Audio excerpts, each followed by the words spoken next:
Hey and welcome, I'm Hammeh, and today we're going to be taking a look at Overwatch's second digital comic, Dragon Slayer, in which we see Reinhardt Wilhelm, with some assistance, bring justice and peace to a German town under the yoke of gang oppression. We'll be taking a quick look through talking points and fun bits of the comic, along with a little light speculation on what new Overwatch story and lore we may have learned from it too. Suffice to say, this contains spoilers. Link for comics in the description below if you haven't read it already. As a quick summary, Reinhardt and his travelling companion Brigitte arrive at a town that is under the sway of a local gang who are extorting the locals. Reinhardt challenges the gang but is beaten up when the gang's leader threatens a young girl to get Reinhardt to back down. In spite of Brigitte's warnings as to the state of his Crusader armour, Reinhardt takes on the gang and triumphs, with the entire fight seen through his eyes as a fantastic battlefield harkening back to medieval times, complete with a fantasy fire-breathing dragon. Good triumphs, Reinhardt and Brigitte leave the town for the better before continuing on their travels again. Here's some of the interesting things I enjoyed from the comic.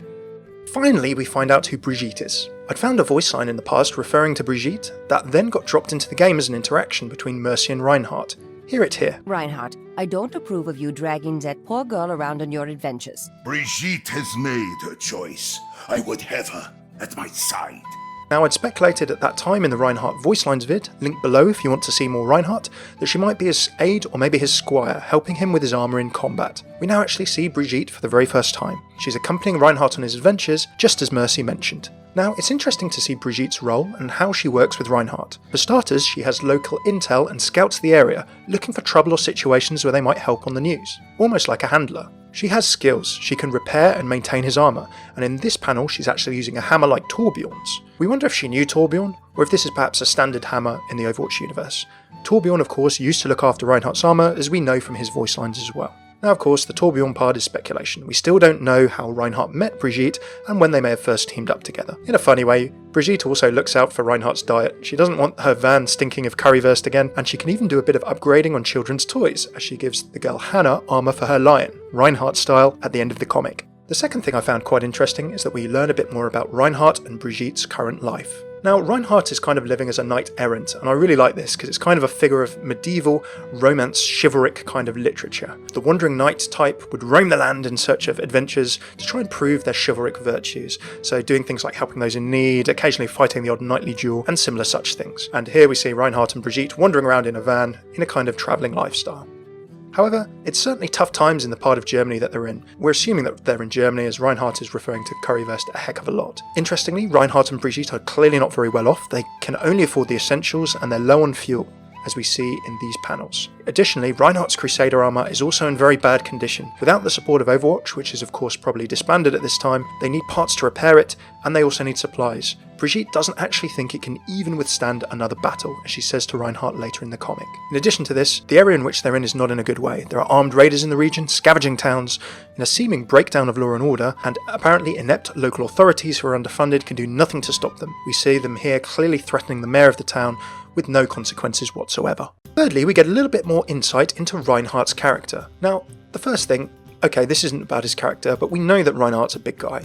But in this comic, it's really emphasised that he's almost a head to 2 heads taller than most people. Now, obviously we've seen him with the Overwatch team in this image, and other images like this, which give us a bit of a sense of scale. But it's really interesting to see his genuine height out in the real world. In terms of his character, Reinhardt shows knightly courage for sure. Here he faces up to men with guns, completely unarmed. Definitely bold. Reinhardt calls the leader of the gang a coward for not having a fair fight when the gang leader threatens Hammeh, the young girl's life. And Reinhardt actually takes a beating because of this. He has to be helped by Brigitte back to his trailer here, which shows, as we know, he's not young anymore and clearly not in the full strength that he had in his earlier years. Even though his Crusader armour can't take another battle in this condition according to Brigitte, Reinhardt stands firm. I love this speech, he says. Overwatch may be gone, but we have sworn to carry on its ideals and restore hope to this troubled world, to seek out evil and tyranny wherever they take root, and to bring the hammer of justice down upon the wicked. Such is our duty, such is our righteous quest. Above all else, we will never run when people are in need, no matter how monstrous our enemies may be.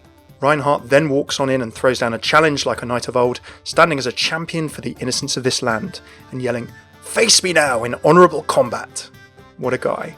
Another thing we really liked that was brought out beautifully in this comic was Reinhardt's imagination. Now, Reinhardt certainly has a very active imagination. He really gets into the chivalric spirit and values he wants to represent and uphold. Brigitte says in one of the initial panels talking to Hammeh, "Let's not give the big guy the wrong idea, he has a very active imagination." And we see exactly how active in the fight with the Dragons gang. Reinhardt sees the gang on bikes, but through his eyes they're dragon-helmed warriors on horses with a giant fire-breathing dragon instead of the leader who's on a bike with a flamethrower. Even fighting the leader with the flamethrower, Reinhardt sees it as a full-on fight with a dragon in these panels. When the fight's over and the dragons have been driven away, Reinhardt wants no reward whatsoever.